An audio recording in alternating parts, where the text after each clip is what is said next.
एक बार की बात है, फूलपुर नाम के एक सुंदर राज्य में एक प्यारी सी राजकुमारी रहती थी।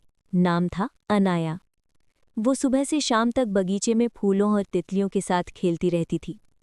उसकी हंसी इतनी मीठी थी कि जब वो हंसती तो पूरा बगीचा खिलखिला उठता।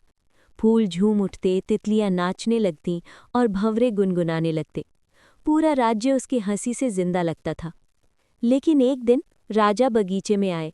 उन्होंने देखा कि राजकुमारी बिना किसी वजह से बस हंस रही है। राजा ने कहा, बिटिया, राजकुमारी को हर वक्त इतना नहीं हंसना चाहिए। राजकुमारी चुप हो गई। उस दिन के बाद बगीचा भी चुप हो गया। फूल मुरझा गए, तितलियां उड़ना भूल गईं और भंवरे भी गुनगुनाना छोड़ दिए। पूरा राज्य जैसे उदास हो गया था। एक सुबह बगीचे के फूल आपस में बातें कर रहे थे। हम क्यों नहीं खिल रहे? क्योंकि राजकुमारी अब नहीं हंसती। तभी एक बूढ़ा माली आया।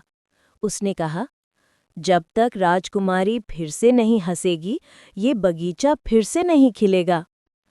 उसी वक्त एक पेड़ से जादुई पत्ता गिरा।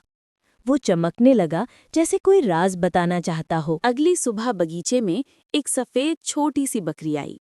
उसकी आंखें चमक रही थीं और वो उछल कूद करने लगी। वो फूलों को सूंघती, पत्ते खाती और राजकुमारी की पोशाक खींचने लगी।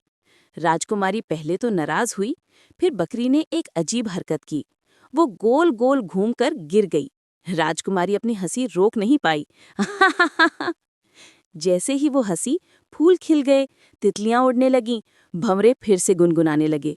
बगीचा जैसे फिर से जिंदा हो गया। बकरी मुस्कुराई और बोली, देखा राजकुमारी, तुम्हारी हंसी में तो जादू है। राजकुमारी ने पूछा, तुम कौन हो छोटी सी बकरी? बकरी बोली, मैं इस जादुई बगीचे की रक्षक हूँ। तुम्हारी हंसी ही इस जगह की जान है। इतना कहकर बकरी ने आसमान की ओर देखा। अचानक काले बादल छा गए, पेड़ झुक गए और फूल मुरझाने लगे। राजकुमारी डर गई। ये क्या हो रहा है? बकरी बोली, दुख की आत्मा लौट आई है। लेकिन याद रखो राजकुमारी, तुम्हारी हंसी ही इस अंधेरे को मिटा सकती है। राजकुमारी ने गहरी सांस ली और आंखें बंद कर लीं। आसमान पूरी तरह अंधेरा हो गया था। बिजली चमक रही थी और बगीचा सूख रहा था। राजकुमारी ने धीरे से कहा, नहीं, अभी अंधेरा नहीं चलेगा। वो जोर से खिलखिलाई। उसकी हंसी की लहर पूरे बगीचे में फैल गई। फूल खिल गए, तितलियां उड़ने लगीं, भंवरे नाचने लगे और अंधेरा भाग गया। राजा दौड़ते हुए आए। बिटिया, तुम्हारी हंसी ने फिर से हमारे राज्य को जीवित कर दिया। राजकुमारी और बकरी ने एक दूसरे को देखा और साथ में हंसने लगी। उस दिन से फूलपुर राज्य में हर दिन हंसी की गूंज सुनाई देने लगी।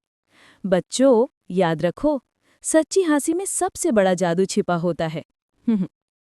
राजकुमारी अनाया की तरह और भी कहानी सुनने के लिए और वीडियो देखने के लिए प्लीज़ चैनल को सब्सक्राइब करें। Thank you.